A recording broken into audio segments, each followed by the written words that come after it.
ఆడవాళ్ళకి అవి వేసుకొని వెళ్ళొద్దు సార్. నాకు అర్థం కాదు, బట్టలు అలా వేసుకోవాలి ఇలా వేసుకోవాలని ఎక్కడ రాసింది సార్? మీరు చెప్పండి. అసలు బట్టలు ప్రస్తావనే లేదు సార్. బికాస్ బట్టలు don't matter. What matters is your character, your behaviour.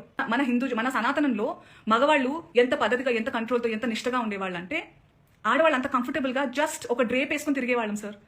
మీకే గనక నిజంగా ఇంటెన్షన్ ఉండి, నిజంగా దమ్ము ధైర్యం ఉంటే మగవాళ్ళకి చెప్పండి, ఆ అమ్మాయి అంత అందంగా ఉంది చూడండి, appreciate her beauty, respect her boundaries అని నేర్పించండి. మరి కుర్రాడు వాడికి నిండా 20 ఏళ్ళు లేవు, వాడు సినిమాలు చూస్తున్నాడు, టీవీలు చూస్తున్నాడు, వాడు హృదయం పెద్ద శ్రీరామచంద్రమూర్తిలా వశిష్ఠ మహర్షిలా ఆలోచించాలంటే వాడి వల్ల అవుతుందండి? అందమైనటువంటి అవయవాలు పొందిగ్గా బిగువుగా కనపడుతుంటే కుర్రాడు ఎవడన్నా ఊరుకోగలడండి? అక్కడి నుంచి వాడు కూడా పడ్డాడు, వీడు ఏదో అన్నాడు, ఎందుకు చేయడు? అసలు మనం ఎందుకు ప్రదర్శించాలి? నా హక్కు అంటే ఏం చెబుతారమ్మా? అది వాడి హక్కు. అన్యాయానికి హక్కు ఉంటుందా? మనమేమో శుభ్రంగా అవయవాలు విప్పుకుని ఇష్టం వచ్చినట్టు తిరుగుతూ సమాజాన్ని మనం దృష్టిలో పెట్టుకుని మన పద్ధతి మనం మార్చుకోవద్దా?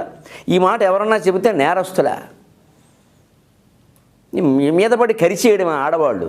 నన్ను గర్వణ చూస్తాను నేను. అమ్మాయిలు ఒక్కసారి ఆలోచించండి. మా అమ్మాయిలుగా భావించి చెబుతున్నా, తండ్రి అని ఇలాంటి వాడు చెప్పాలి కాబట్టి.